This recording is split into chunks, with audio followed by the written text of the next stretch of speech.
Hey guys, Willie Mayette, creator of JAZZEDGE. Welcome to the Confident Improviser Podcast. This is episode 54, and today we're going to be talking about those diatonic chord extensions for improv, and this is part 2. All right, so in last week's episode, we went all the way up to the 4 chord, right? So we did C major, D minor, E minor, F major. I showed you a bunch of different ways on how you can utilize these. Hopefully you've had a chance to do a little bit of practicing and just kind of playing around with those ideas.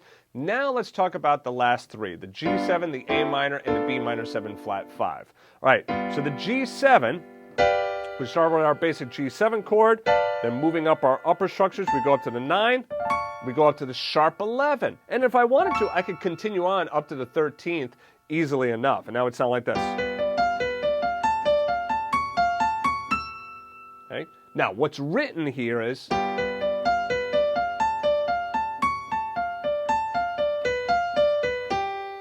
So we just went up to the sharp 11. But we've already talked about this. If you want to keep going up to the 13th, that's fine. Just remember that last extension for some of the chords might sound better than others. So just bear that in mind. On the dominants, though, sounds really good to go up to that 13th.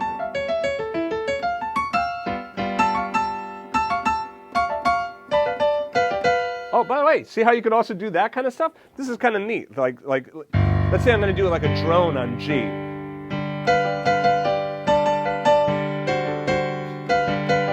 Not this. That'd be G major.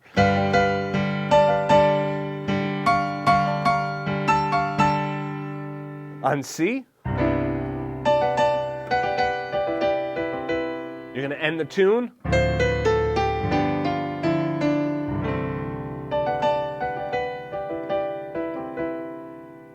Kind of a cool sound, right? So all I'm doing is taking that upper structure, here again I'm thinking C major, and doing these straddles. Middle note, top note, bottom note, middle note. Second finger and pinky, thumb and middle. All right, so anyway, back to G7. That's on the G7. I'm going to come back to the G7. Let's finish them out, and I'm going to come back to the G7 because there's a lot more I could say on the G7. A minor. Right, pretty simple. A, C, E, G, C, E, G, B, E, G, B, D, right? And then just comes down from there. And like I said, you could try moving up to the 6 there. You can mess around with that as well if you like that sound, if it works, if it doesn't work. You know, like I said, that last upper structure is, kind of sometimes it's going to work, sometimes it's not going to work. All right, B minor 7 flat 5. I do not use any upper structures here. Why? Because, quite frankly, sometimes the natural 9 sounds good. Sometimes the flat 9 there sounds good. All right.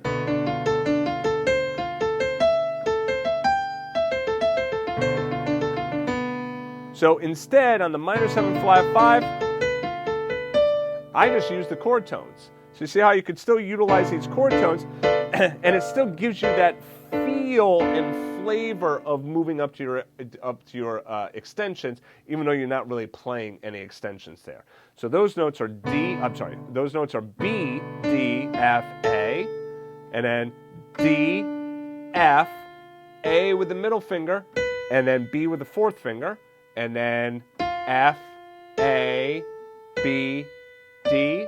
That's 1, 2, 3, 5, and then we come down 3, 2, 1, that. So it's these notes: B, D, F, A, D, F, A, B, F, A, B, D, and then that's it. Okay, up to there, and then coming down from there. But notice the fingering: 1, 2, 3, 5, 1, 2, 3, 4, 2, 3, 4, and then 1, 2, 3, 5, 1, 2, 3, 4, 1, 2, 3, 5. So 4th finger there: 1, 2, 3, 5, 1, 2, 3, 4, 1, 2, 3, 5.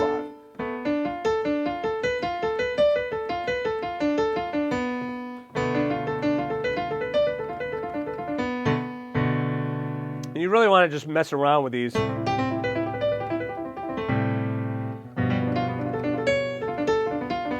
You really want to just kind of like get them really underneath your fingertips.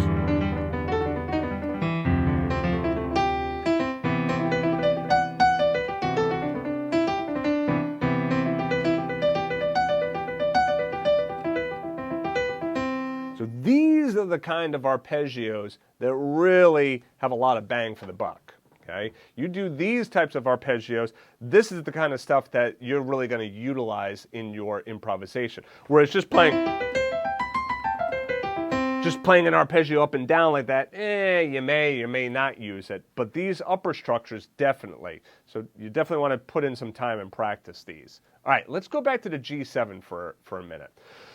Now, on a dominant 7th chord, we know that we have pretty much the kitchen sink available to us in terms of chord tensions, right? You got flat 9, sharp 9, natural 9, sharp 11, flat 13, natural 13. You got everything there. So then the question could be, could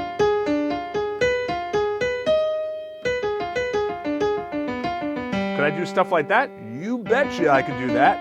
So I'm going up to the flat 9, then up to the 3rd, then up to the flat 13. Okay?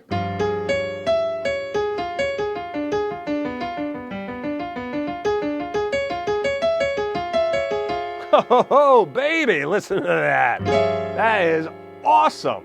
I love the sound of that.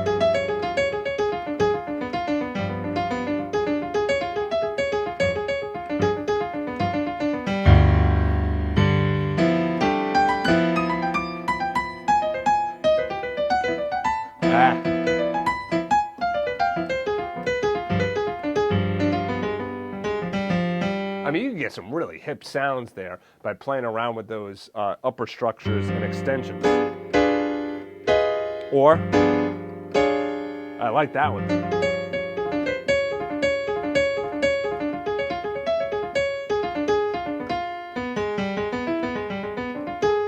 All right, so you can really get some cool stuff there with those extensions, all right?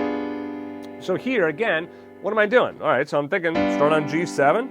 Let me move on up. There's 3, 5, 7, flat 9. There's 5, 7, flat 9, sharp 11. There's, this one is really cool. I love this one. Flat 7, flat 9, sharp 11, and 13.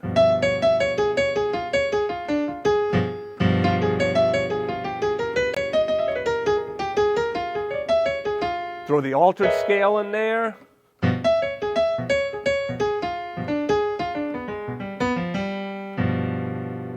Now, if we go back to our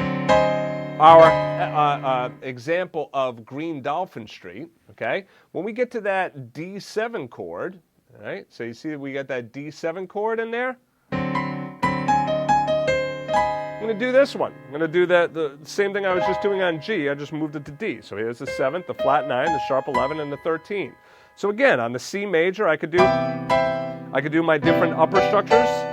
Right, on C minor, I could do my upper structures on the D7.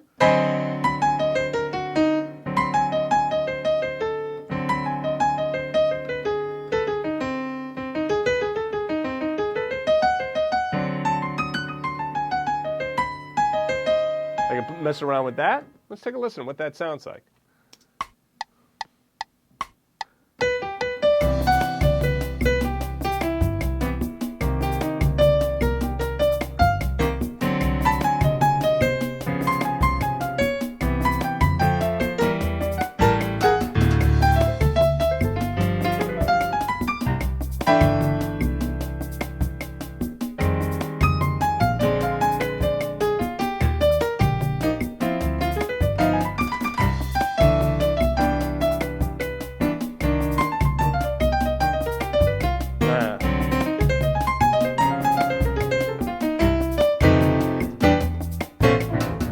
So you can hear how I'm starting to bring in those upper structures and those extensions to create some really interesting sounds in my improvisation.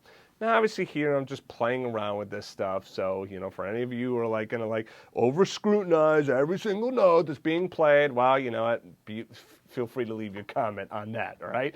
But for those of you that are understanding that this is just an iterative process, right? You're just playing around with this and trying to come up with new stuff.